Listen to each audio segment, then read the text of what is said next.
de educación, está Lucía con nosotros, que nos va a dar toda la parte normativa del campo de educación. Yo voy a hablar un poco de qué se hace en el campo de educación en términos de intervenciones. Tenemos invitados especiales que también nos van a dar cuenta de algunas experiencias. Una que es trabajadora social, que es estudiante nuestra, colega, y trabaja en el guión. Y los chicos que hacen arte, se llama Cultura Nacional, que algunos ya los escuchó en algún momento. Algunos que ya se ponen ya conocen. Yo también soy tutor del guión. Ah, y él también es tutor del guión. Así que bueno, ellos comparten al final con nosotros su experiencia, ¿sí? Bueno, ahora los dejamos con Lucía. Bueno, buenas tardes. Bueno, la idea es hoy trabajar el derecho a la educación. Yo vengo de la Facultad de Derecho y mi intención es darles un pantallazo de cuál es el marco legal y constitucional en el derecho a la educación y cuáles son los principios que lo atraviesan. Vengo un poco preocupada porque el tiempo nunca alcanza para trabajar bien los temas, pero creo que igual, es un tema muy grande e inabarcable, y lo que yo quería decirles al principio es que cualquier persona que quiera profundizar sobre este tema, después podemos, al final yo les dejé mi mail y todo, para estar en contacto, para tener más material, si quieren hacer el trabajo final en este tema, porque bueno, lo que se puede dar en clase es apenas como un vistazo de todo, pero hay un montón más que se puede estudiar, ¿sí? Así que, ¿alguno está trabajando en ámbitos educativos? Nadie, bien, bueno, entonces... No, ya sé, ya había, pero bueno, por las dudas ya había arrancado. Bueno, vamos a comenzar entonces. Esa foto la puse porque es cuando yo era becaria de la universidad, estaba haciendo una investigación en Bolivia y bueno, había muchas paredes que tenían mensajes, y esta me parece que está muy buena, educación igual a libertad, y me gustó ponerla como la imagen de las diapositivas. Entonces, más o menos los aspectos que implica cuando hablamos del derecho a la educación, no solo hablamos de los derechos que tiene la persona que va a aprender, ¿no? También son los derechos de las personas que son docentes, y también abarca otros aspectos. Hay, los relatores del derecho a la educación de Naciones Unidas ahora últimamente hablan de tres aspectos. Que uno es el derecho en sí a enseñar y aprender, otro es los derechos humanos en el proceso educativo, y por otro lado son los derechos como multiplicadores de derechos, ¿no? Como el derecho a la educación como multiplicador de otros derechos. Y esto para mí tiene mucha relación con la posibilidad de participar activamente en una sociedad democrática, ¿cierto? Si yo tengo el derecho a la educación o tengo acceso a la educación, es diferente la forma en la que yo puedo participar en la sociedad, ¿cierto? ¿Piensan eso o no? Bueno, entonces es como otro aspecto más del derecho a la educación. Y bueno, yo también agregué ahí la enseñanza con perspectiva de género y sin discriminación como parte de la educación en el proceso educativo. ¿Sí? Mucho de la educación tiene que ver, bueno, esto seguramente con la práctica lo explica mucho más Romy, pero no es solo venir a dar un programa donde se tienen que enseñar ciertas cosas y después esas cosas efectivamente no se cumplen adentro de un aula o adentro de una institución. Es obvio que el aprendizaje va a ser otro, ¿no? Que es un poco por ahí lo que aprendemos en el día a día. Que por ahí a veces es lo feo de venir a dar clase de derecho, de que yo sé que estoy diciendo un montón de cosas que en la realidad no se cumplen, pero bueno, eso no quiere decir que no haya mecanismos o que podamos seguir pensando en cómo cada vez hacerlo más efectivos, ¿sí? Bien.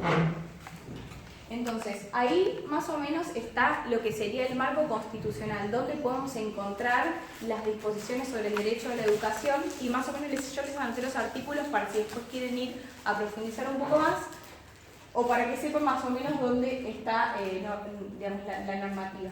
De la Constitución, del Pacto Internacional de Derechos Económicos, Sociales y Culturales. Este es el pacto internacional, cuando casi todos los pactos o convenciones dicen internacionales porque son del ámbito de Naciones Unidas, son universales, digamos. Y después el tercer punto es el Pacto de San Salvador. Es un pacto que es adicional a la Convención Americana de Derechos Humanos. Son normativas que son de la región americana. Y finalmente la Convención de los Derechos del Niño. La Convención de los Derechos del Niño, bueno, específicamente 28 y 29, los artículos 28 y 29, hablan sobre, digamos, los derechos de la niñez y la adolescencia con respecto a la educación. Ahí yo también pienso, bueno, cuáles son las cosas más importantes para un trabajador o una trabajadora social, y en la Convención de los Derechos del Niño está explícito no como los esfuerzos que los estados tienen que hacer para garantizar la asistencia a clases y evitar, ¿cómo se dice? Me olvidé el término, la deserción, exactamente. Pero bueno, más que todo, en general, los principios más importantes son el de gratuidad de la educación primaria, eso lo encontramos en todas las normas, y digamos en la progresividad de garantizar el acceso a la educación secundaria y superior. En todas las normas encontramos puntos sobre garantizar la oportunidad, digamos, la igualdad de oportunidades y el acceso a la educación sin discriminación. Y también esto de formar para la participación en la sociedad, para una participación en la sociedad de manera tolerante, en paz y todas esas cosas que dicen. El artículo 5 es el que dice que la educación primaria queda a cargo, digamos, o está delegada, o no está delegada, sino que es una prerrogativa y una obligación de las provincias garantizarlo, ¿sí? Pero hay ciertos marcos que están en la nación, por eso tenemos una ley educativa nacional y después todas las provincias tienen su propia ley. Muy bien. Este es el artículo que está ahí, yo simplemente lo copié para ir viendo sobre esto en clase, pero este es como el artículo para mí estrella. Vieron que yo les nombré dos pactos, uno internacional y uno del sistema americano. Los dos en el artículo 13 particularmente tienen desarrollado el derecho a la educación, y es como el artículo donde está mejor reglamentado, por eso para mí es como el que hay que tener siempre de referencia. A nivel constitucional estamos hablando, ustedes ya vieron derecho constitucional, ¿no? Bueno, entonces tenemos la Constitución y todos los pactos que están incorporados a la Constitución son el marco para después todas las leyes de educación que va a tener que adoptar el Estado, ya sea nacional, municipal, provincial. Entonces este es el más importante, y ahora vamos a ir a una opinión consultiva que hizo bueno, a ver, son detalles, pero los pactos internacionales por lo general tienen alguna instancia que supervisa el cumplimiento de los estados de esos pactos a los que adhirieron. Entonces hay un comité, que es el Comité Internacional de los Derechos Económicos, Sociales y Culturales, y entonces van emitiendo ciertas observaciones donde van desarrollando un poco más cada uno de estos derechos. Y por otro lado, esto ya tuvieron una clase sobre políticas públicas en general, ¿no? ¿Pudieron ver esto del concepto de progresividad en los derechos económicos, sociales y culturales? Bien, bueno, entonces estamos hablando del derecho a la educación. El derecho a la educación tiene un montón de aspectos que son programáticos, es decir, la libertad de cátedra, por ejemplo. En sí no se necesita de poner en marcha un presupuesto o lo que sea para garantizarlo, es simplemente garantizar la libertad de cátedra. Pero hay un montón de otras cosas que sí están sujetas a esta necesidad de presupuesto, necesidad de recursos disponibles. Entonces estamos atados a esta cláusula de progresividad en la capacidad de los recursos del Estado. Entonces, ¿cómo medimos esto? ¿Lo vieron? ¿Cómo se mide la progresividad? Bueno, es un tema para otra clase, es muy amplio, pero bueno, hay indicadores. Entonces, en esta opinión consultiva, o en esta observación general, mejor dicho, vemos los cuatro... ¿La puedes pasar, Romy? Los cuatro como aspectos generales en los que se va midiendo esa progresividad y como que son los pisos mínimos que están entendidos para garantizar el derecho a la educación. Yo les recomiendo que si les interesa este tema, esta observación la tengan siempre con ustedes. Entonces, cuatro aspectos hablamos: disponibilidad de los recursos, ¿sí? Que los recursos son la infraestructura, el personal, digamos, docente, no docente, las cosas que hagan falta para dar la clase. Y también, por ejemplo, eso si hablamos en aspecto económico y social, pero también en aspecto cultural, la disponibilidad también tiene que ver con que, digamos, que esté disponible realmente la enseñanza en la diversidad, en el respeto y en adaptarse a a las diversidades de las personas que puedan integrar el grupo, ¿sí? Por otro lado, la accesibilidad tiene 3 aspectos que ahí están marcados: no discriminación, accesibilidad material y accesibilidad económica. No discriminación, justamente eso, que el acceso a la educación sea sin discriminación, que esto es un poco más allá de la igualdad, ¿no? Porque la igualdad en el trato no siempre garantiza la no discriminación, ¿cierto? Porque no todas las personas estamos en las mismas condiciones para acceder a todo, ¿no? A cualquier cosa. Entonces, garantizar la no discriminación, buscar formas en que las personas tengan igualdad de oportunidades para acceder a la educación. Por otro lado, la accesibilidad material tiene que ver con, por ejemplo, que haya geográficamente escuelas, o sea, que yo tenga una escuela cerca de mi casa donde pueda ir, o si no, en todo caso, una forma, hoy con las tecnologías podemos garantizar aulas virtuales, otras formas de acceder. Y finalmente, la accesibilidad económica justamente tiene que ver con esto.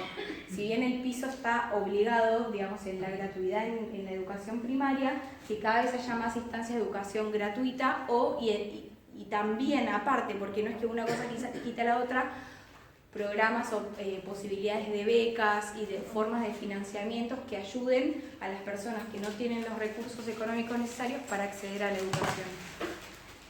Aceptabilidad tiene que ver, yo lo puse, esto es lo que yo interpreto, por la calidad, ¿sí? Y que tiene que ver en la forma y también en el contenido. O sea, que los programas educativos, los estados tienen que poner un mínimo, no en el programa, que eso lo hace el Estado Nacional, de qué es lo que se da en clase y cómo se da. Para mí esto es muy importante, porque no es solo lo que se da, era lo que decía antes, ¿no?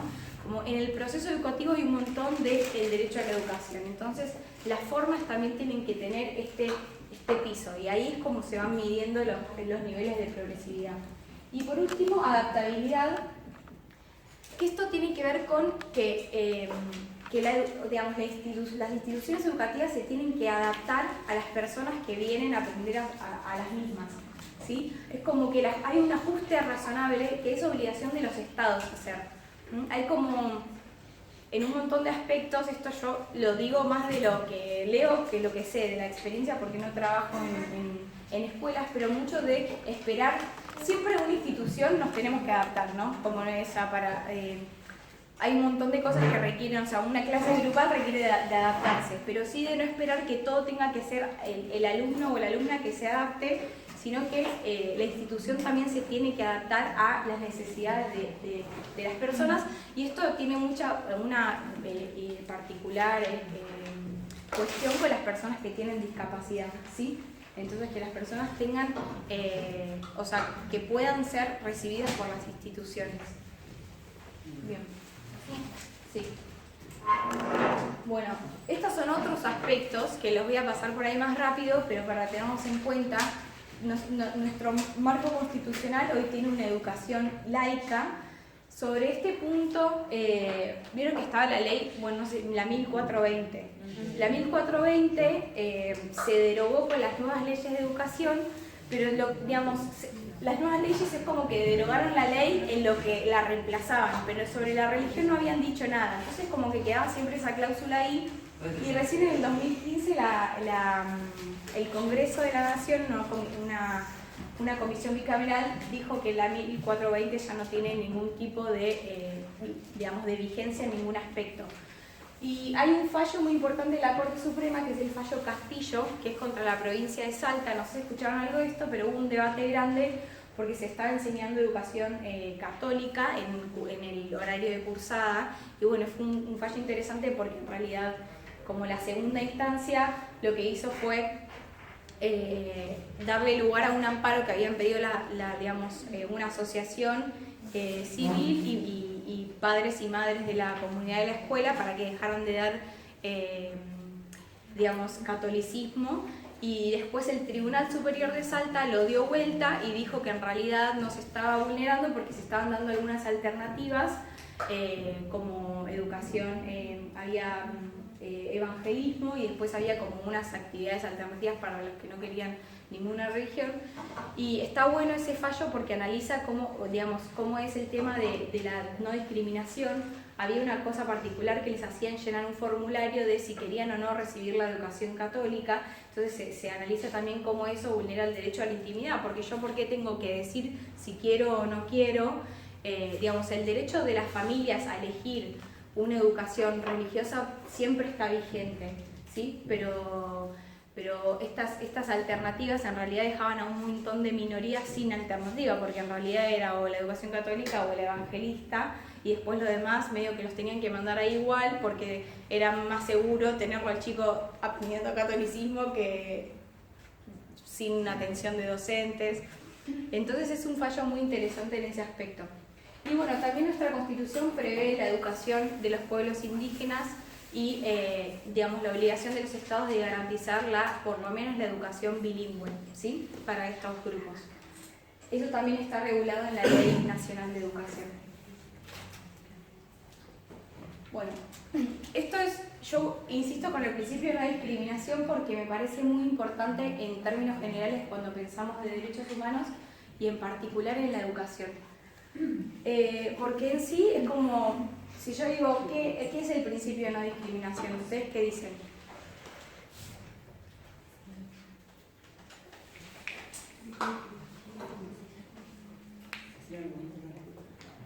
Un ejemplo, tira.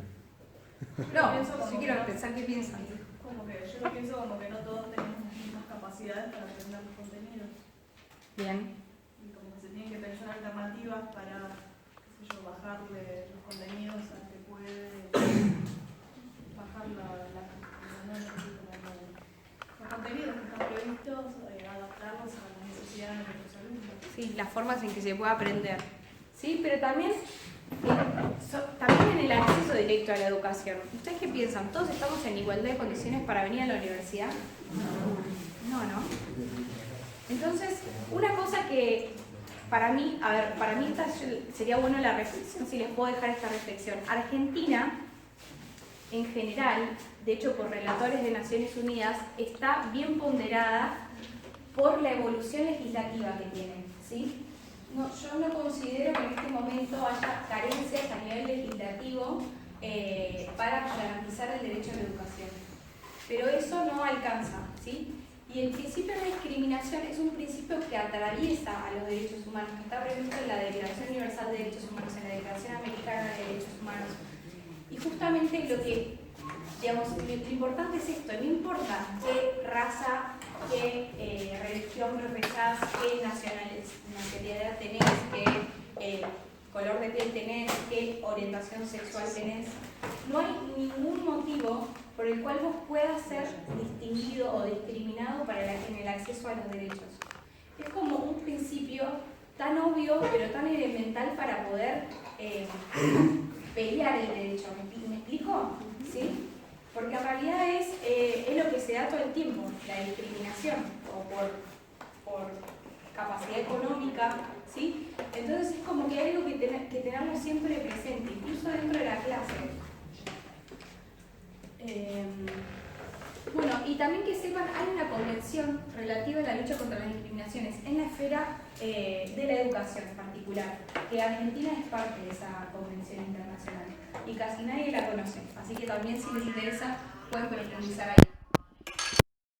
Pues, particularmente con las personas con discapacidad, se habla de medidas de discriminación positiva. ¿Saben lo que son las medidas de discriminación positiva?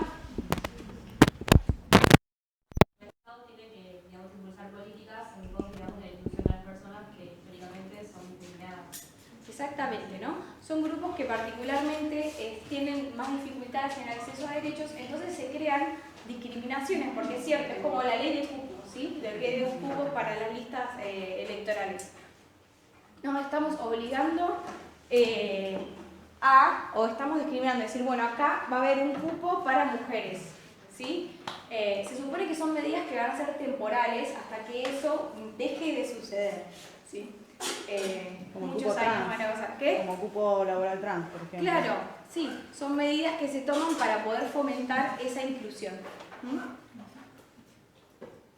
Y bueno, un poco está con eso, pero también, sí. ¿Te pasó? Bueno, esta ley, yo les quería mencionar, por ahí ya la estudiaron, que es la Ley de Protección Integral de Niños, Niñas y Adolescentes. Bueno, esta ley, digamos, en general es importante para cuando trabajamos con niñez o adolescencia, pero hay algunos puntos particulares que hablan sobre el ámbito educativo, como la prohibición de restringir el acceso por falta de documentación, que eso está previsto ahí. Como no se puede no ingresar un chico a una escuela porque le falta la documentación, hay que hacer los trámites necesarios, pero además darle el ingreso para que empiece a cursar. Después la prohibición de discriminar por maternidad, eso pasa en muchas escuelas, lo he escuchado, ¿no? Entonces esto es un derecho que tienen de poder seguir cursando y que tengan un plan distinto o que se adapte de alguna manera para que no pierdan la escolaridad por el embarazo. Después también pasa lo mismo con los adolescentes que trabajan, ¿sí? La ley los protege, no es que, o sea, tienen que organizarse de alguna manera para que puedan seguir cursando y a la vez trabajar. Y el deber de comunicar, yo se los escribí particularmente porque, bueno, si son trabajadores o trabajadoras sociales que están en el ámbito educativo, ¿no? La obligación de comunicar cualquier vulneración de los niños y adolescentes que están ahí a la institución. Listo, sí. Muy bien. Y ahora el tema que más me importa. Que obviamente que uno de los temas más importantes, no sé si lo consideran de la misma manera, es la aplicación de la Ley de Educación Sexual Integral en las escuelas. No sé si la leyeron, pero es una ley, justamente dice integral, porque abarca un montón de temas y en general la perspectiva de género. O sea, si no estuviese esta ley, yo lo único que estaría diciendo acá es que es muy necesaria la enseñanza con perspectiva de género y la formación de docentes en la perspectiva de género para trabajar en la educación. Pero tenemos esta ley que impacta directamente en el tema y lo amplía en un montón de cosas, ¿no? Porque tiene muchas cuestiones de cuidado, del derecho a la salud, ¿no? del derecho de la libertad de expresión y el cuidado sobre el cuerpo, enseña un montón de maneras. Pero lo más importante es esto, que empieza a abrir el trabajo de perspectiva de género, de diversidad sexual, y que creo que es hoy el eje con el cual se va a revolucionar o se va a romper un montón con todas las discriminaciones que existen, si realmente se empieza a aplicar en las aulas. Sé que hay escuelas que lo están haciendo más, otras menos, y bueno, me parece, no sé qué piensan sobre esto, o qué experiencias tienen. Por ahí escuchan cosas que yo no sé, pero creo que es el eje central y me parece que... ¿Ustedes tienen una materia género en la carrera? No. Bueno, estaría muy bueno que se empiecen a formar en género. Es muy, muy elemental. Y yo recién ahora, en los últimos años, lo estoy haciendo y me estoy dando cuenta que es... O sea, cómo empezás a pensar y ver las cosas de una manera muy distinta y que es esencial. No tiene que ver solo con algunas miradas feministas, es algo mucho más grande y que nos interpela de toda la construcción política y social que tenemos. Así que estaría re bueno. Sí, en nuestra facultad hay un programa de género y tienen varias actividades y acciones de educación sexual integral, hay una cátedra también abierta.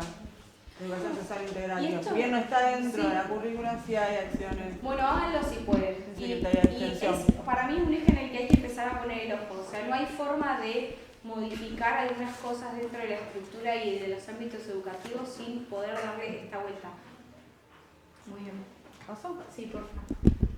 Bueno, y acá una mención.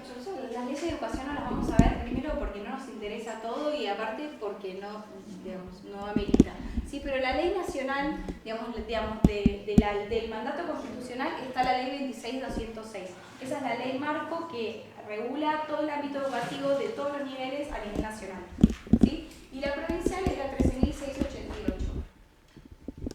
Y esta es la ley de educación superior. ¿Sí? Esa es la de las universidades y los terciarios. ¿Pasó? Sí. El artículo 43 de la ley provincial, yo se los mencioné puntualmente porque es en el que está previsto la psicología comunitaria y pedagogía social, que ahí es donde entran los gabinetes, bueno, lo que se llaman los gabinetes, los equipos de orientación escolar, sí, equipos de orientación escolar, o EOE, ¿bien? Entonces ahí es donde está específicamente previsto el trabajo social en el equipo interdisciplinario. Bien. Bueno, y después mencionar la Ley de Educación Superior, algunas cosas particulares que son importantes. Bueno, justo el año pasado, cuando dimos por primera vez esta clase, se cumplían los 100 años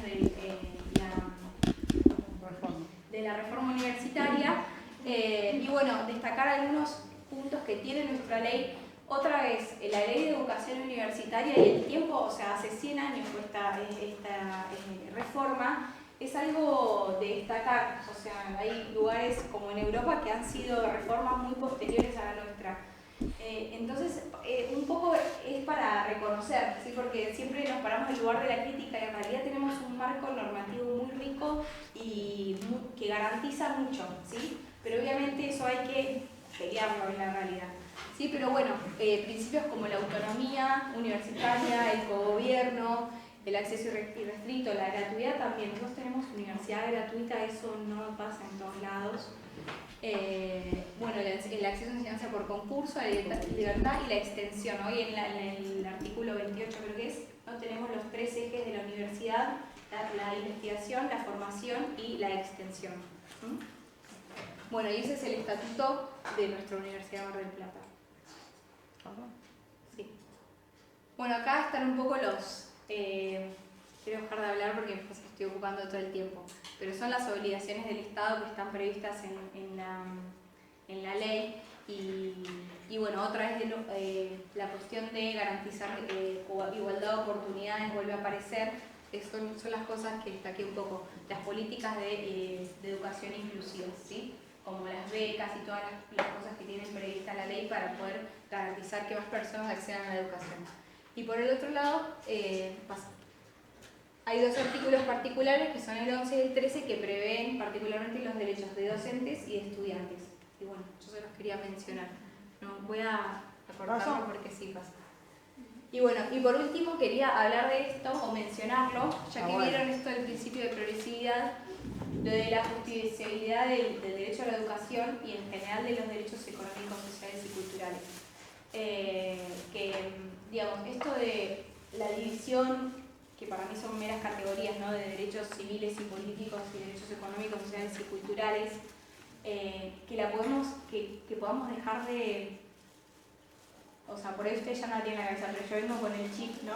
Pero como que no tienen que existir esas categorías, ¿sí? Porque todos los derechos tienen que ser garantizados por igual y aparte porque realmente la interdependencia como principio de los derechos humanos es real. O sea, todos los derechos son interdependientes. Entonces, poder dejar de pensar así y también nos ayuda a poder darle la entidad de derechos justiciables, porque si no es como que siempre son cuestiones que hacen el presupuesto del Poder Ejecutivo y nunca se pueden litigar, nunca se pueden reclamar en la justicia. Yo no digo que de verdad sea fácil, de hecho, por ejemplo, no sé si conocen, pero bueno, hay un juez, o hubo un juez en La Plata que se llama Arias de apellido, y fue destituido hace poco. Fue uno de los pocos jueces que yo conozco que ha sacado fallos realmente garantizando derechos económicos, sociales y culturales como el derecho a la educación, el derecho a la vivienda, muy fuerte. Y bueno, para mí es una lástima que eso pase, pero bueno, eso es parte de la política, digamos, no es que no existe. Pero sí, digamos que las herramientas legales ya están dadas, digamos, hay un montón de cosas que sí se pueden hacer. Entonces, como un poco sacar eso y darnos cuenta que hay un montón para pelear, digamos, y para reclamar, y a través de estos indicadores de progresividad se pueden exigir un montón de cosas, ¿sí? Porque, digamos, todas estas convenciones que yo les nombré son un montón de convenciones donde el Estado ya se comprometió a garantizar ciertos pisos. Entonces, la progresividad, ¿qué significa? Que para atrás no se puede ir, aunque se va, sí, es cierto, pero en realidad, digamos, es contra la ley, es ilegal, ¿sí? Entonces, es como que... Y poner un poco ahí, yo destacaba algo que también hablan los relatores de Naciones Unidas, que es poner al niño, a la niña, al educando en el lugar de sujeto de derecho, ¿sí? Porque eso también es como que empieza a girar la óptica de que es algo justiciable y que es algo peleable, ¿sí? En cambio, si se piensa solamente como el bien público que es la educación, es diferente, ¿sí? Pues algo que el Estado otorga, ¿sí? Pero desde esta óptica es mucho más visible esto de lo justiciable que es el derecho a la educación. ¿Se entiende? ¿Se entendió lo que dije? ¿Le sirvió? Sí.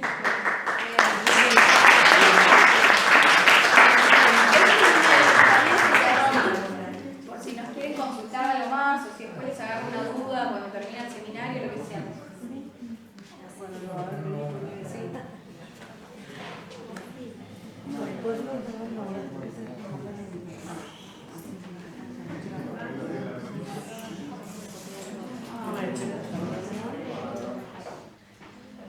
Bueno, yo me quería quedar sentada. Me voy a quedar sentada. ¿Qué necesidad? Bueno, la idea un poco era, ¿se acuerdan del año pasado? ¿Se acuerdan?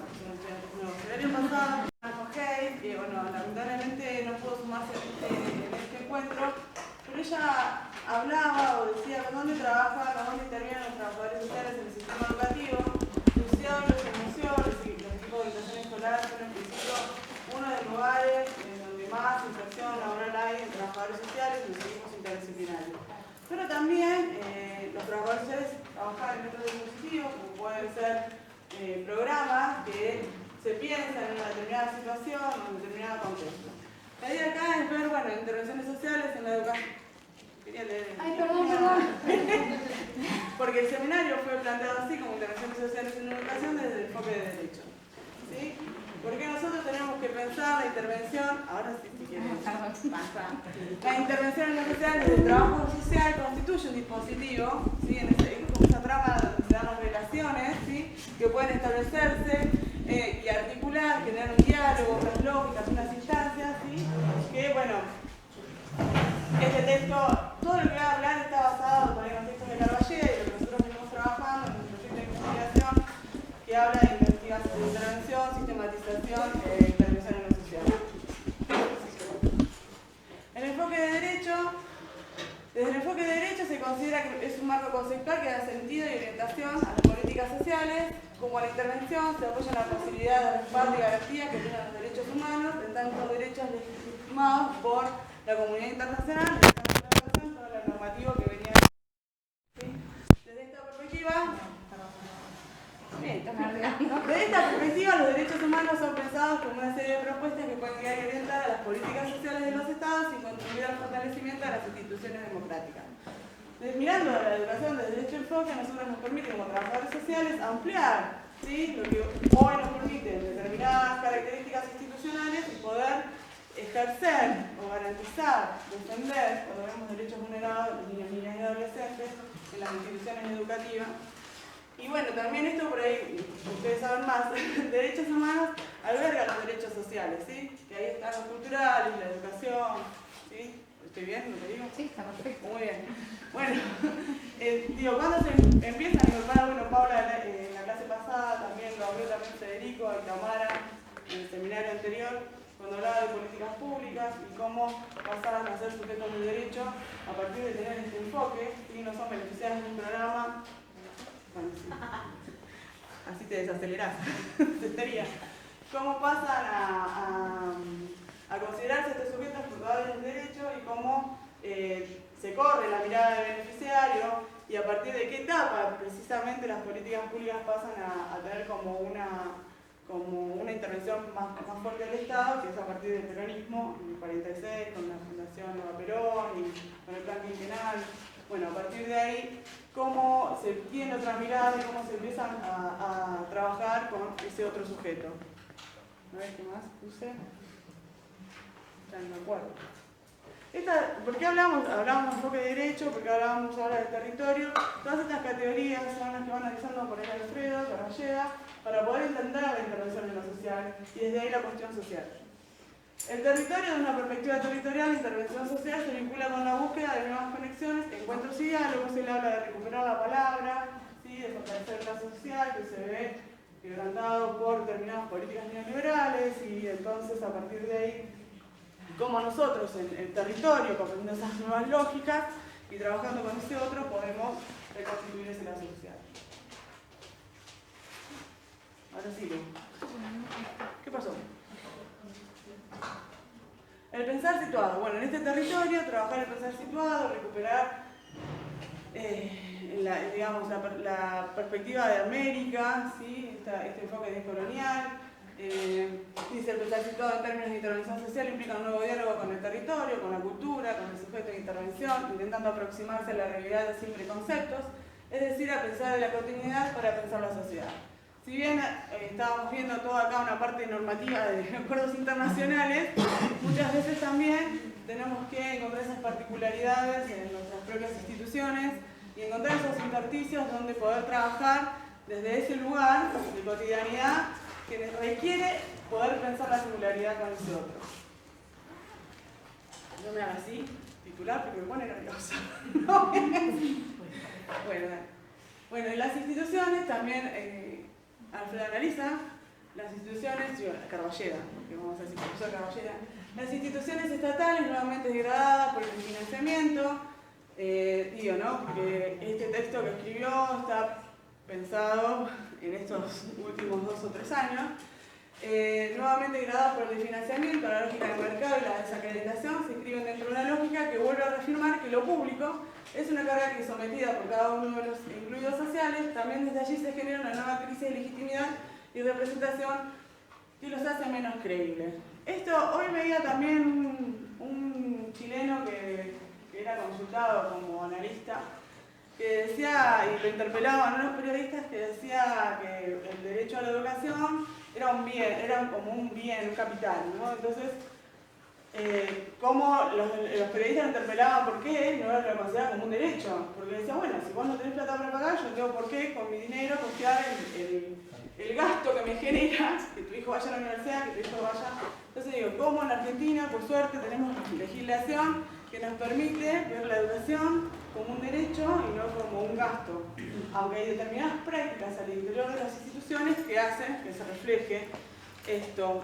Digo, a veces tenemos comentarios, tenemos prácticas docentes que hacen pensar que incluir a un estudiante en un servicio educativo en una escuela o en un programa es generar un gasto innecesario.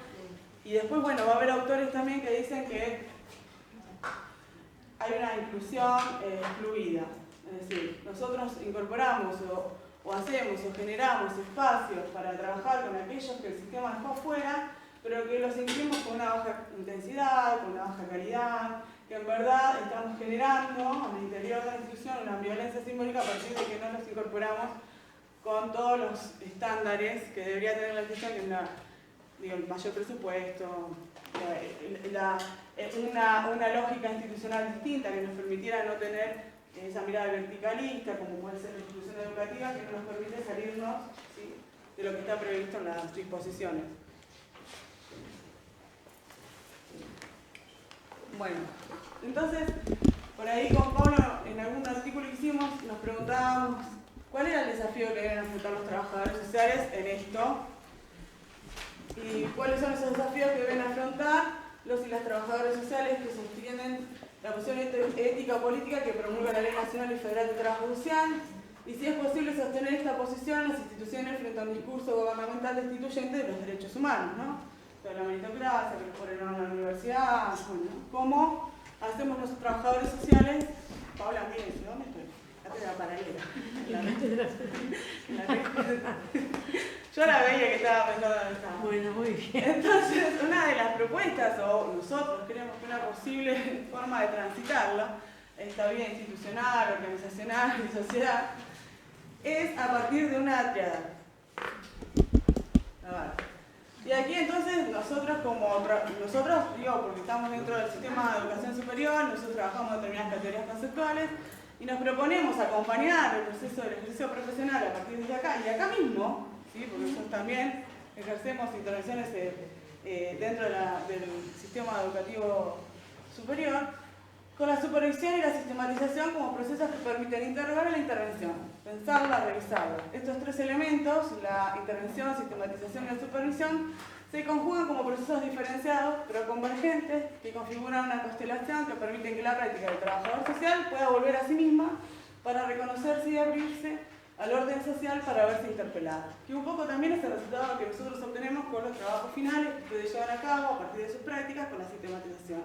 Entonces creemos que en esta triada, en esta ida y vuelta, nosotros también estamos generando intervenciones en lo social a partir de las producciones de ustedes y de la devolución que de alguna manera se hace en las organizaciones, en las instituciones, en la comunidad. Bueno, en síntesis, revisar lo que se hace, da cuenta de que la intervención es posible aún dentro de sus contradicciones fundacionales y actuales. La intervención es en definitiva aquello que la gente que concurre a nuestros lugares de trabajo nos demanda. La realidad de las singularidades sociales y los nuevos padecimientos nos interpelan día a día en nuestras prácticas cotidianas y desde allí creamos, construimos, resolvemos, compartimos y aprendemos con el otro, en un espacio de diálogo y encuentro entre el hacer y la reflexión.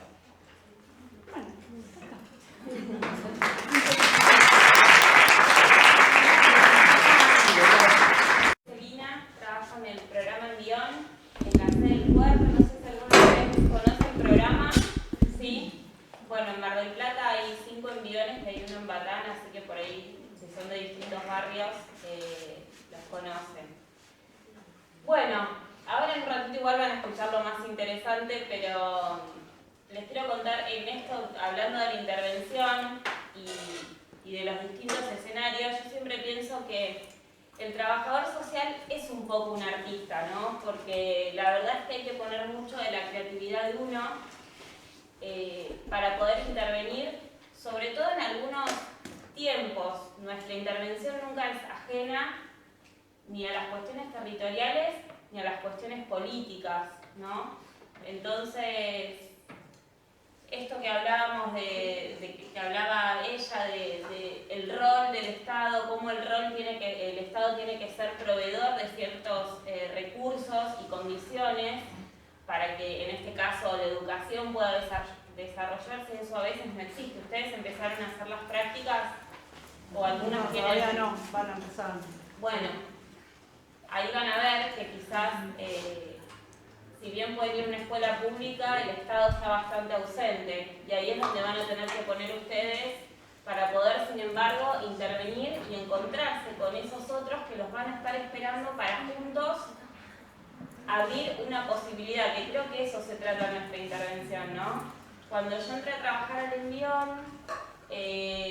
una de mis compañeras me dijo, yo venía de la facultad, también estudiante, uno tiene su deseo, ¿no?, de cambiar el mundo, la realidad, como que todos van pasando los años y eso, bueno, esa fantasía se va haciendo más real, pero...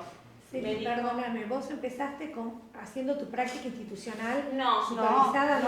No, yo empecé a trabajar hace 8 años en el equipo técnico del programa Envión, en mi sede, que es la del puerto, son 3 psicólogas, y yo, que ahora soy trabajadora social, pero empecé siendo estudiante, y cada uno tiene un área distinta. A mí me toca particularmente el área de educación, otra de mis compañeras el área de salud, otra es la coordinadora y tiene que ver con la relación del programa con las distintas instituciones, y mi otra compañera hace toda la parte jurídica.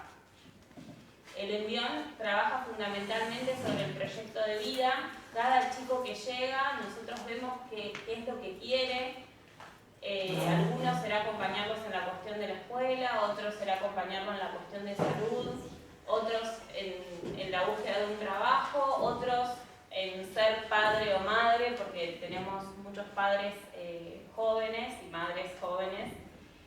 Y es con cada chico lo que cada chico desee o ir despertando ese deseo.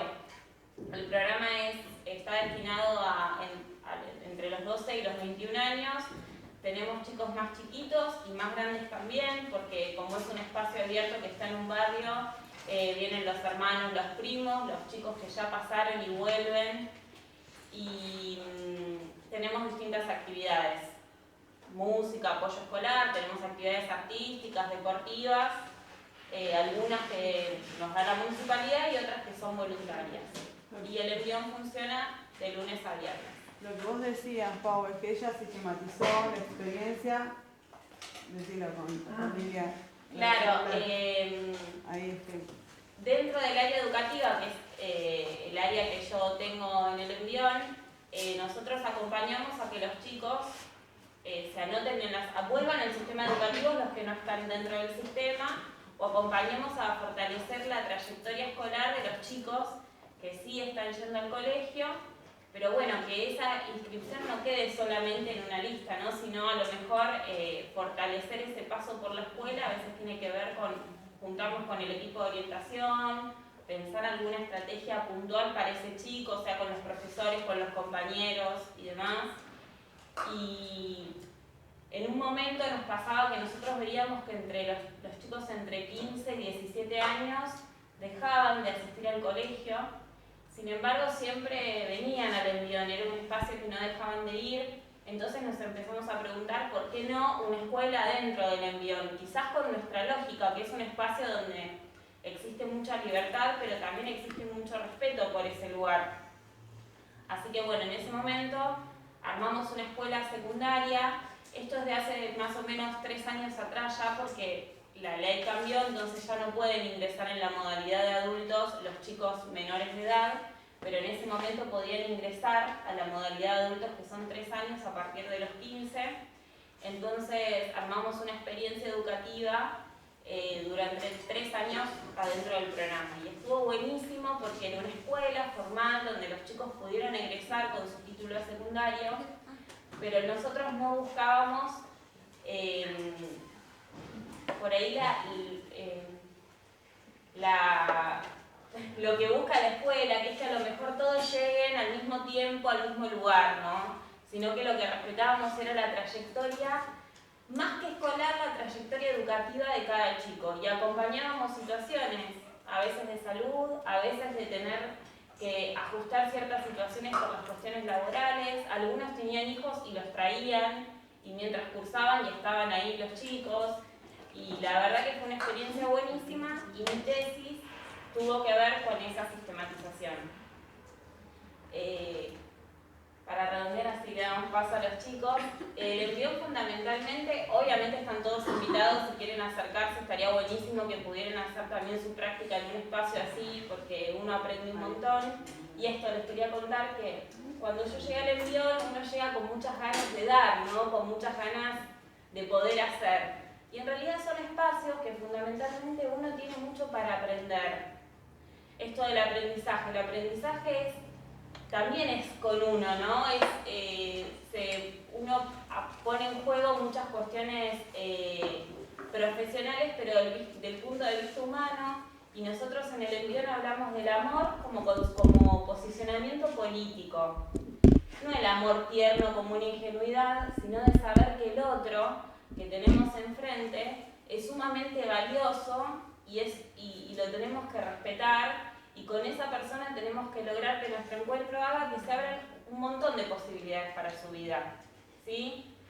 Así que bueno, en esto de encontrarnos, en el envío tuvimos la suerte de encontrarnos con estos chicos, que es La Cultura Está en el Barrio. No sé si algunos los conocen, ellos hacen rap conciencia, así que bueno, y les van a contar ellos.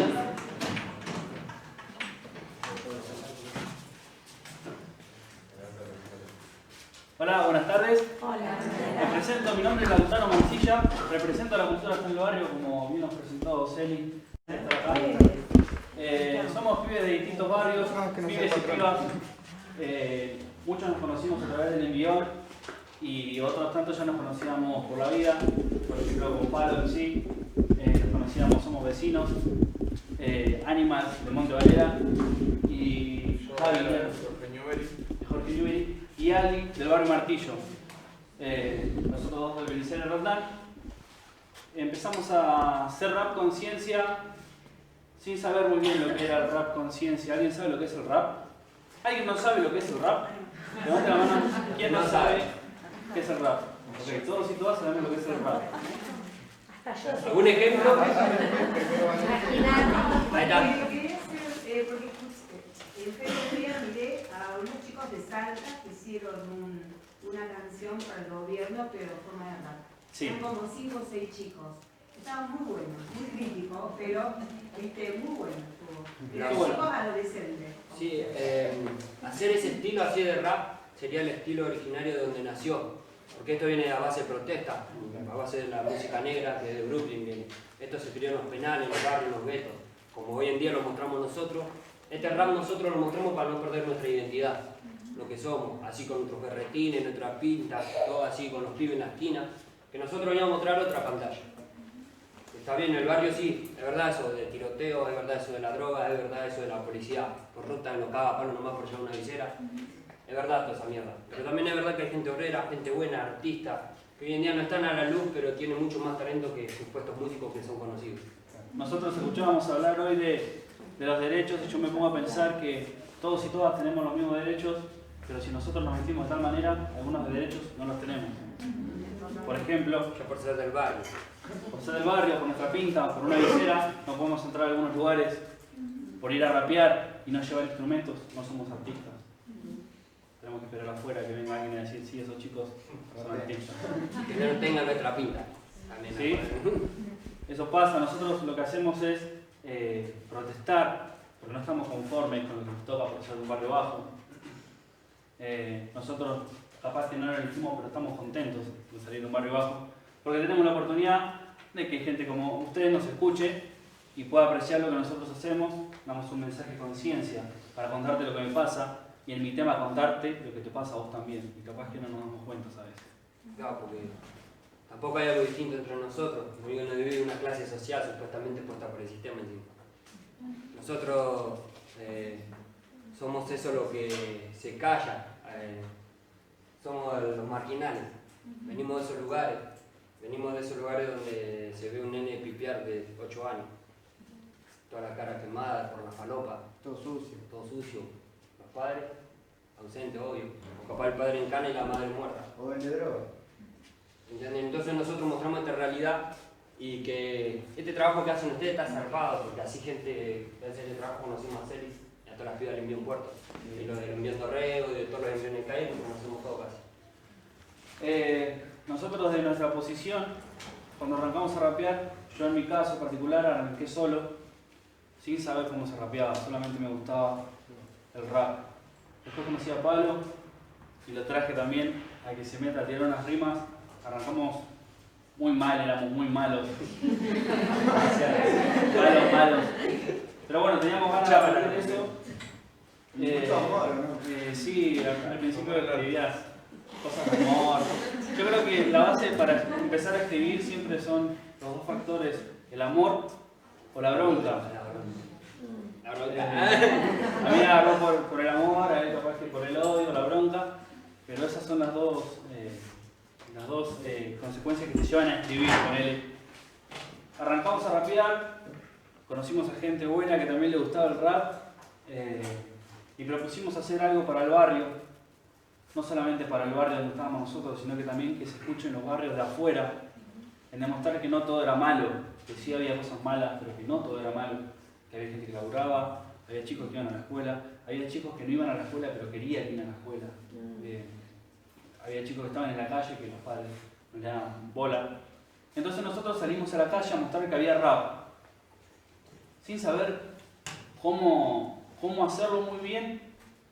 Salimos, fuimos a una esquina, primero en un jardín, en la puerta de un jardín, porque ahí estaban todos los nenes, los padres iban a ver que había cultura y que no solamente estaban en la esquina drogándose o planeando algún robo, como dice mucha gente. Vimos que los nenes se empezaron a acercar mucho a nosotros, porque el rap es un estilo callejero de la calle, y en los barrios bajos está la calle, los nenes. Es así, hay muchos pibes que están en la calle, se acercaron a nosotros, y ahí nosotros dijimos, bueno, los pibes se acercan, quieren aprender. Siendo pibes también. Aclarando nosotros siendo pibitos también. ¿Cómo le enseñamos a los chicos a rapear si nosotros aprendimos solos sin ningún recurso? ¿Cuáles son las técnicas? No somos profesores de nada, nosotros no somos maestros, somos pibes que se juntan a rapear.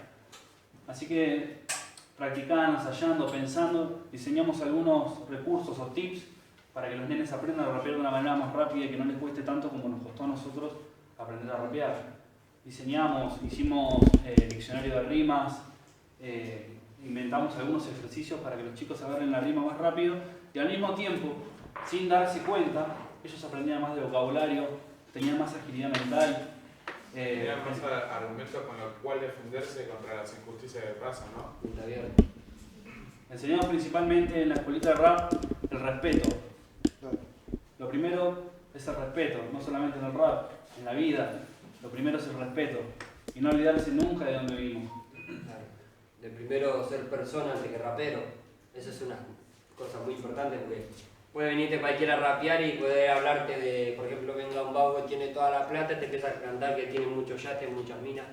Yo no te voy a cantar eso, te voy a cantar lo que pasa. Que a mí, por mi forma de ser o caminar, ya la gorra me para el Güemes. Me tengo que me agarren en la fuente del agua o andar en la España tranquilo, ya no se puede. Nosotros somos una manera que ya nos habían puesto, corte, este pibito del Belisario, fíjate, te roba. Bueno, con esto lo que estamos haciendo nosotros, venimos a lograr otras cosas. A pesar que venimos encima, orgullosamente venimos del barrio que sacamos piedrazo al gato, ¿viste, Macri? Nuestro rap queremos que sea eso, protesta. No nos queremos vender por lo que hoy en día buscan todos los pibes, la verdad está muy... Esto no me sale explicarlo bien porque yo no soy mucho de hablar, se me hace más fácil rapearlo si no empiezo a hablar con Barretines, ¿viste? Bueno, y entonces lo que quería explicar yo, que muchos pibes también con el tema a nivel musical o lo que a ellos les llega, es también que los pibes están apagados, ¿me entienden? Y nosotros con esto queremos despertarle a los pibes.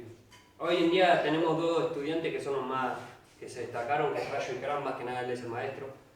Esos pibes te puedo asegurar que te los traemos acá, que lástima no pudieron venir, pero te los traemos acá y se te cae la carretilla al piso. Son una mente abierta impresionante, dicen cosas que capaz que alguien grande ni siquiera vivió todavía. Son pibes que estaban en la calle, que nos escucharon rapear a nosotros y se acercaron. Bueno, después de 2 años, un chico volvió a la escuela, lo pudimos hacer que vuelva a la escuela, nos tomamos el trabajo de ir a inscribirlo, acompañarlo el primer día para que vaya a la escuela y darle constancia. El primero fue fallido, fue un día que dejó, pero después volvimos de vuelta a insistir y ya agarró y ahora, hasta ahora no faltó nunca a la escuela, así que es buena esa. A lo que vamos es que esto, bien utilizado, puede ser una herramienta. La palabra es lo más poderoso que hay, una palabra que puede destruir o una palabra que puede reconstruir. Nosotros se la damos a los chicos para que lo usen como una herramienta, para que puedan pensar también, o para que puedan hacerse un recurso. Por ahí están los pibes 2 días sin comer. Bueno, entonces vos ya sabés freestylear. Andá y que la gente te dé una moneda por lo que vos haces. Pedir una palabra y rimárselas. Hicimos eso para que los pibes agarren la agilidad, para que se defiendan. Si la mamá no le daba de comer o si el padre no le daba de comer, si los pibes estaban todos en la calle, los pibes ya tenían su manera de buscar la moneda, de escribir sus canciones. Eso fue un poco más difícil, porque bueno, es muy difícil que un nene... Claro, porque también, hablando de todo, ¿no? Como hoy entramos, que decimos que somos rap conciencia, nosotros cuando decimos que somos raperos, lo primero que asimila es la competencia. Los putean, Bueno, los pibitos tenían mucho eso de competir. Imagínate 17, 16 pibes pasando los 17 pibes y que eran todos a cara de perro, se dice, que son pibes de calle. Imagínate competir entre esos pibes, era algo retencio. Bueno, empezamos a mostrar lo que es el respeto, que la competencia no es rebajar solo al otro, que son los insultos. La competencia verdadera, cuando se ve en el rap, la verdadera competencia es cuando una batalla de ideas. Cuando uno tiene un argumento, así sea en bronca, cuando uno tiene argumento, es la única manera que puede expresar un arte verdadero, un talento que tiene uno o esta cultura que es hip hop. También en la marcha aprendimos nosotros, porque nosotros estábamos ahí como enseñando, pero nosotros aprendíamos un montón. Muchísimo. Sí. Y nos dimos cuenta que también nosotros empezamos insultando para freestylear lo primero, cualquier mala palabra. Pero vos, capaz que vos estás diciendo lo que vos no podés decir. Vos sentís bronca, entonces vos querés sacar eso malo. Es un proceso de empezar a transformar eso malo, que siga siendo malo, porque a vos lo que te está pasando está mal. Sí. Pero decirlo de una manera inteligente que lo pueda escuchar todo el mundo. Eso es lo que nosotros queremos hacer que los chicos logren, ya que a los chicos les gusta el rap, a muchos chicos les gusta el rap. Nosotros vamos a un montón de escuelas a rapear, a enseñar y todos los chicos se quedan enganchados. Además nos dicen que las profesoras nunca se quedan tan callados como cuando vamos nosotros. Porque le damos miedo. Porque... Yo incluso clase en el penal en el 15 y en la de 50 de mujer. Sí, hicieron un tema, ¿no? Sí, las chicas hicieron un tema y los chicos no. Así que vamos ahí, las mujeres que hicieron un tema que no le tenían fe. Sin embargo, yo tampoco tenía fe porque es muy difícil. Yo estaba muy asustado de ir a la cárcel, a las dos cárceles. Era una experiencia totalmente nueva para mí, pero también un desafío y a mí me gusta también como superarme y decir, bueno, ¿cómo se le enseña a rapear? Después me di cuenta que los pibes no se les podía hacer un tema a los pibes, ya que la mayoría no saben ni leer ni escribir. Y era muy complicado, entonces los chabones solamente querían expresarse, ni siquiera rimar, querían contar lo que les pasó. Entonces los chabones ya tenían un momento donde podían hablar con alguien, donde podían rapear, entonces nos dedicamos el año entero a hacer eso. Las chicas fue como... Me encontré con otra cosa totalmente distinta, que escribían, una chica tenía como 14 canciones, y entonces la agarré por ese lado. No te soltaban una palabra hablando ni locos, pero escribían muchísimo. Entonces lo que pudimos hacer, un largo año de trabajo, hicimos un tema, donde no se pudo ni sacar, ni hacer video, ni nada, porque ahí adentro te prohibían todo. Pero se logró hacer un tema con las chicas súper contentas, hicieron la canción y cada parte de la canción hicieron un dibujo en representación a lo que decía cada frase. No, se tomaron un laburazo y fue increíble. O sea que el rap puede llegar a cualquier persona de cualquier manera, ya sea improvisando, escribiendo, mirando, charlando, escuchando. Esto es arte. Nada, sin hacerla más larga, nosotros hacemos nuestras propias canciones. ¿Quieren escuchar rap? Sí.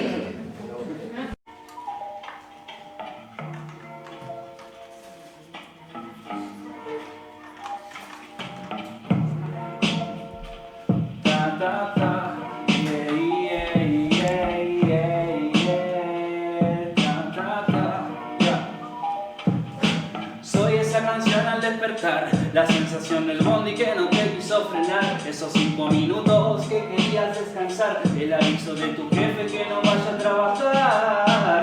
Soy ese silencio que te pide que me grites, soy la compañía, soy cuando lo necesites, soy esa inconsciencia que siempre te repite, que hoy todo se puede y que nada te limite. Soy ese desastre acomodado a tu antojo, soy ese mensaje que hizo que abra los ojos, soy esa palabra que te aleja del enojo, soy esa puerta con llave y con 13 rojos, soy el farol de una calle oscura, la fe hacia las personas que le hace falta el cura, el nombre de este barrio bajo llevarlo a la altura, soy la calle más humilde rebalsada de cultura, soy tu mecanismo de defensa, soy el cazador también la recompensa, soy el pensador sin ser el que piensa, soy debilidad también tu fortaleza, soy tu miedo más profundo, el consejo del abuelo cada vez que me confundo, soy la paz capaz de hacer crecer al mundo, soy la caricia del alma que cura el dolor profundo, el abrazo que te hace falta, el beso de este verso que le gusta Mar del Plata, soy dolor de muela y la abuela preparando el desayuno diciendo no vayas a la escuela, soy la enseñanza que te envuelve, soy la esperanza que conmueve, soy la alarma del karma diciéndole que hoy todo vuelve, soy suspiro cuando te falte el aire, soy esa confianza para que cantes y bailes, me escuchas como todos pero tú me entiendes como nadie, tú me entiendes como nadie, soy tu mala noticia, la fuerza de este pueblo, el gobierno y su avaricia, la gota de agua que todo el mundo desperdicia y la bronca de los negros que sufrieron injusticia. Soy melancolía y alegría, soy poesía en tu noche fría, soy ese ser que no escucharías porque para vos solo hablamos porquerías. Tenemos este don, bro, que no conocías, ya, que no conocías. La cultura está en el barrio, flow está y está en el área, dice, ya. Soy esa canción al despertar, la sensación del bondi que no te quiso frenar, esos 5 minutos que querías descansar, el aviso de tu jefe que no vaya a trabajar.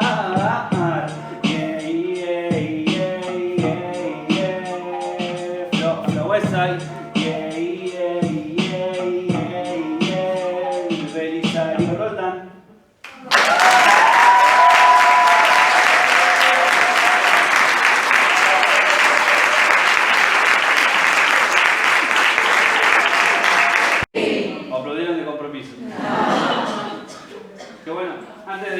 de seguir con el siguiente tema, a mí me gustaría saber si les gustó en serio, pero si les quedó alguna frase en particular o algo que quieran saber o algo. Así también hablan ustedes y no hablamos nosotros solos, si nos conocemos más.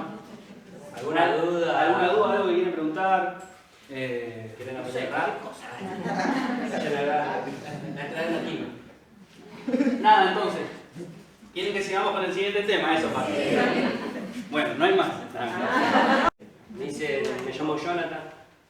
Yo soy de Belisario, soy vecino de él, amigo de él hace 10 años. También empecé con él porque él me metió ficha, a mí siempre me gustó el rap.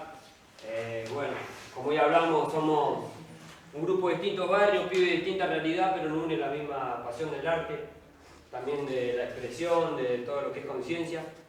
Y hablando de la vida, amor y bronca, yo me expresé como diciendo que era la bronca, era cuando me venía viviendo cosas de pibe. Entonces este tema que voy a hacer lo hice a los 17 años. Se llama Soy Esto. Por tantas cosas me venían pasando, prejuicios, todo esto, por cuando iba a la escuela ya me pasaba. Por tener una actitud de violencia que yo creo que me marcó de siempre de chico.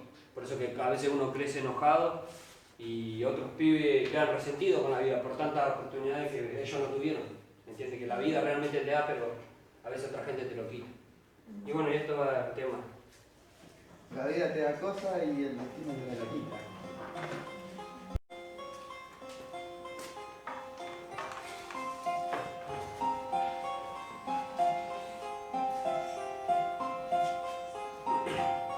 Al OMC. Ya, la cultura está en el barrio. Rap, hardcore,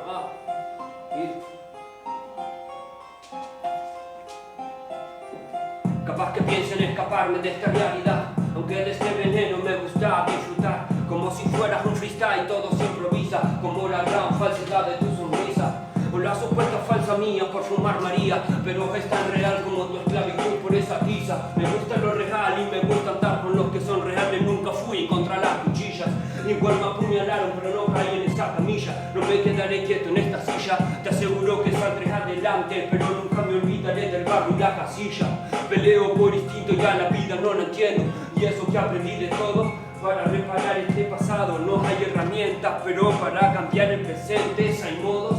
¿Por qué voy a fijarme en lo que digan? ¿Por qué? Si así fueron 21 años de mi vida, lo sé. El vicio llegó antes que el amor, que todavía lo espero, pero parece solo el dolor también. Ya no quiero llorar, no sé si hay algo que me pueda salvar, no lo sé con exactitud, pero la conclusión es que sería un rayo de luz en esta prisión de soledad. Aprendí a no confiar en cualquiera que me diga amigo, y Cupido, mejor no hablo de mi peor enemigo. Sus flechas me vieron en la soledad y en el silencio de su vacío. Puede ser que no me conozcan, pero no me importa si con el rap puedo envejecer. Cuántas veces compartí carcajadas con gente tranquila, pero... Cuando dije fumo marihuana, su mirada se cambió a desconfianza, como cuando me conocieron el primer día. Sigan pensando que esto es malo, como dice el sistema, cualquier policía, cuando el mejor negocio de lo político es la cocaína que gobierna las esquinas. Creen en la tele y en la prensa, señor, tener esa vida de nobleza. ¿Cómo pueden mostrar esa mentira cuando hay personas que viven en la pobreza? Hay gente que realmente se la rebusca, como los cirujas que tienen que alimentarse de la basura, y por lo distinguidos de las altas sociedades marginados, y ellos se hacen nombrar que tienen cultura. Soy así, soy esto, al que no le gusta me da igual, soy honesto. Los que me quieren me van a aceptar, el que intenta va a morir en el intento. Soy así, soy esto, al que no le gusta me da igual, soy honesto. Los que me quieren me van a aceptar, y el que intenta va a morir en el intento. Y el que intenta va a morir en el intento. Muchas gracias.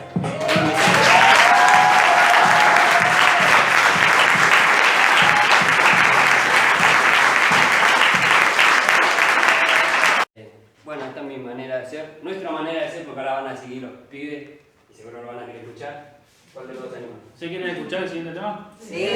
A ver, elijan un barrio, Meteorero o Newbery.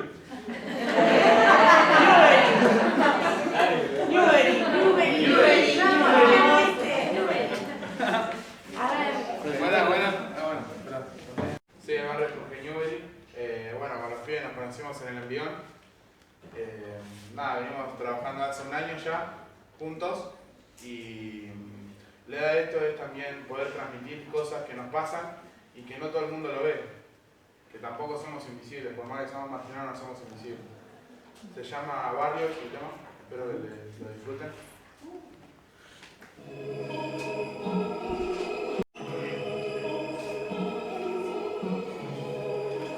Sí. Mar del Plata, ciudad de trampas, lleno de viejos fachos y de polillantas, nos botamos marca, ciudad de Buenos Aires, cuna de parcas, noche de vino tinto, tiros y cartas, esquinas copadas iluminadas, gente nueva en el barrio que son carnadas, hace frío en el asfalto y se escucha una frenada, retumbaron 3 disparos, la muerte anunció llegada, mataron, morir, drogar por muerte, sé muy bien lo que hago, yo mismo manejo mi presente sin dar gracias a nada, hoy no creo ni en la suerte, solo creo en mi familia, el sentimiento más fuerte, si solo pienso en eso, digan que quieren que escriba lo que hago con mi verso, no es para gastar saliva, yo voy a seguir rapeando, digan lo que me digan, no vine a buscar la fama, vine a buscar la salida, zapatillas colgadas en las esquinas, perdidos en la calle, la mierda los domina, es un círculo vicioso que nunca se termina, una historia redactada en la yeca argentina, una madre que lucha por su crío, la ves en la calle, pateando y pasando frío, encontrar laburo en Mafla, es todo un desafío, un rico que ignora y un pobre llorando río. Vive marginado, siempre mirado con mala cara, no sabe qué fue crecer con alguien que lo guiara, el rato de superarse, pero nunca lo ayudaban y se fue volando al cielo sin que nadie lo notara. Desde gracias a los míos me motivan cada día, me ayudan a levantarme después de cada caída, por los caminos más duros que a veces cruza la vida, que no nos levantamos pero lo hacemos enseguida, pero lo hacemos enseguida, negro. Ya no nos levantamos, pero lo hacemos enseguida.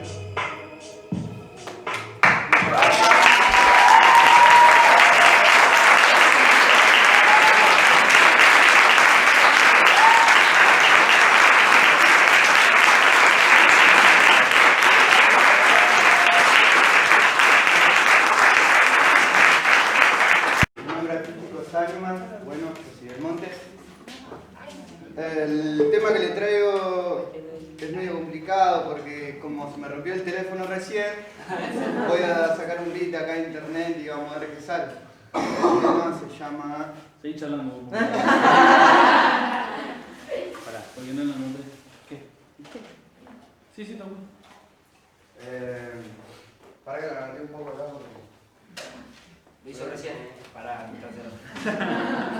El nuevo. Presentimientos. ¿Qué necesitas? ¿Recién en serio? Sí. No.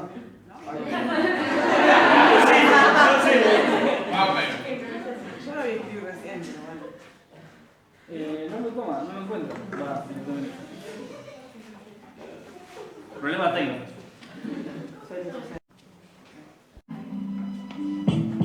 El escándalo avanza, estoy volviendo el tiempo de poner todo en la balanza. Saben que es posible que una persona se vuelva un fantasma, aunque esté viva.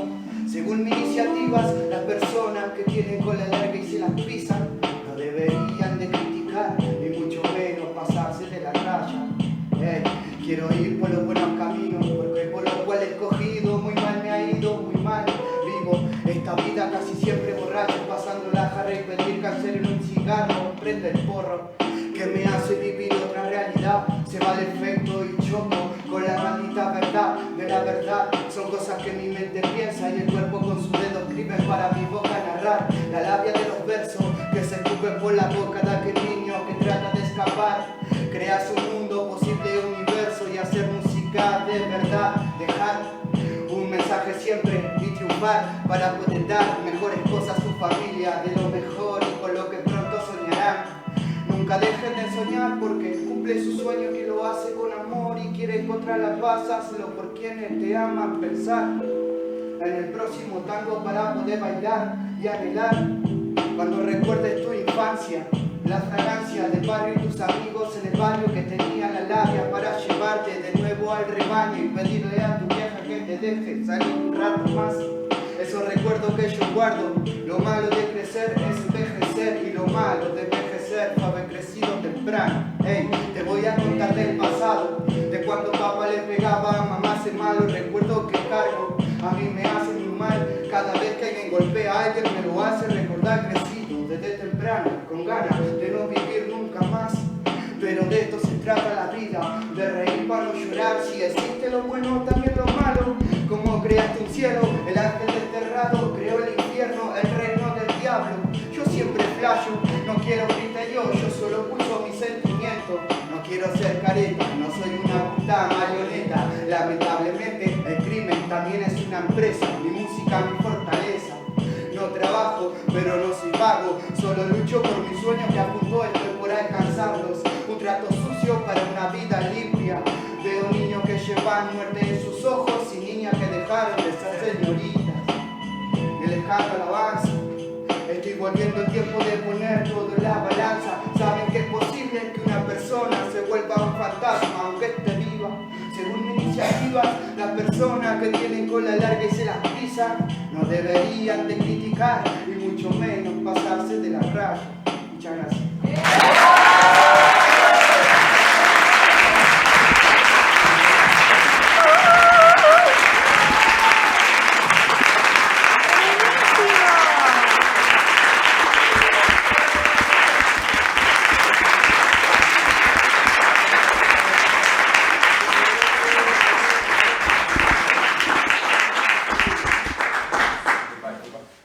Bueno, no queremos aburrirlos ni aburrirlas, así que yo creo que ya estamos con el tiempo, ¿no?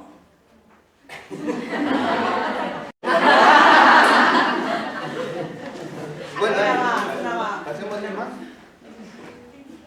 Bueno, ¿hacemos una más entonces? Sí. Con una condición. ¿Cuál? Si nos siguen en Instagram. Sí. Ya estamos, ya. Y en Facebook. Estamos en Facebook en vivo, multiplicando. Mira, desde Colombia le mandan saludos. Varios lugares ya están transmitiendo, así que saludos. Esa. Sí. En Instagram estamos como la cultura punto está en el barrio. Sí, después los chicos trajeron su merchandise para que también se lo colaboremos. Muy Las bien, calcos, muy bien. como para que nosotros aportemos Sí, como a su arte. Yo les paso la gorra, algo tengo que Ya, hacer. sí, me parece que sí, Seri, lo menos. Yo te ayudo también. Y desde Puerto Rico está viéndolo Larry Alice Rodríguez. Saludos, Puerto Rico. Eso, saluden a Puerto Rico y a Magda Gómez desde Colombia. Claro, los chicos están internacionales. Bueno, no importa.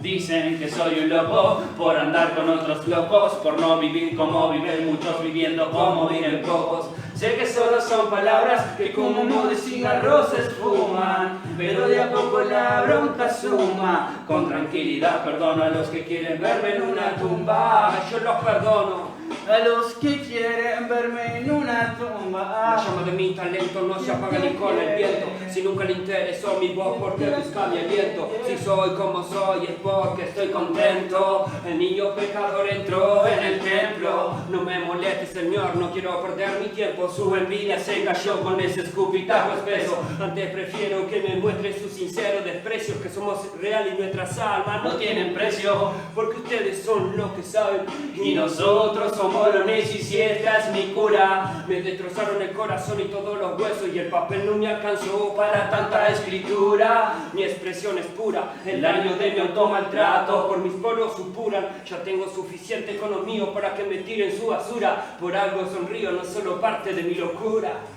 Dicen que soy un loco por andar con otros locos, por no vivir como viven muchos, viviendo como viven pocos. Sé que solo son palabras que como humo de cigarros se esfuman, pero de a poco la bronca suma. Con tranquilidad perdono a los que quieren verme en una tumba. Yo los perdono a los que quieren verme en una tumba. No me apunte con su dedo acusador, no pensó que capaz hay que hacer algo mejor. No señora, no señor, sé que no va a preguntar si yo tengo educación. La gente ya perdió la razón y pone la viveza antes de poner corazón.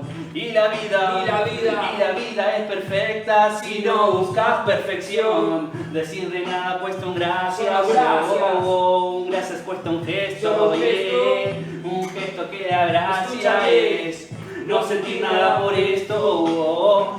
No somos maleantes ni arrogantes antes que me aten y me maten. Lo siento si me expreso mal, me tomo mi tiempo para perdonar. Y dicen que soy un loco por andar con otros locos, por no vivir como viven muchos, viviendo como viven pocos. Sé que solo son palabras que como humo de cigarros se esfuman, pero de a poco la bronca suma. Con tranquilidad perdono a los que quieren verme en una tumba. Yo los perdono a los que quieren verme en una tumba.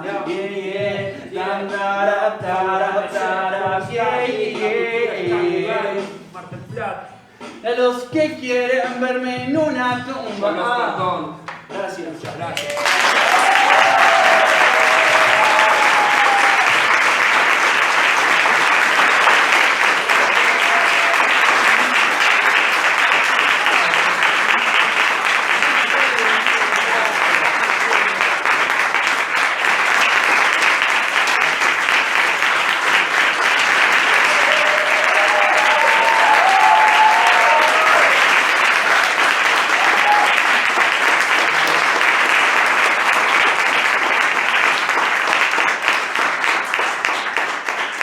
Es importante destacar que en el envión donde nos encontramos con gente maravillosa como Celi,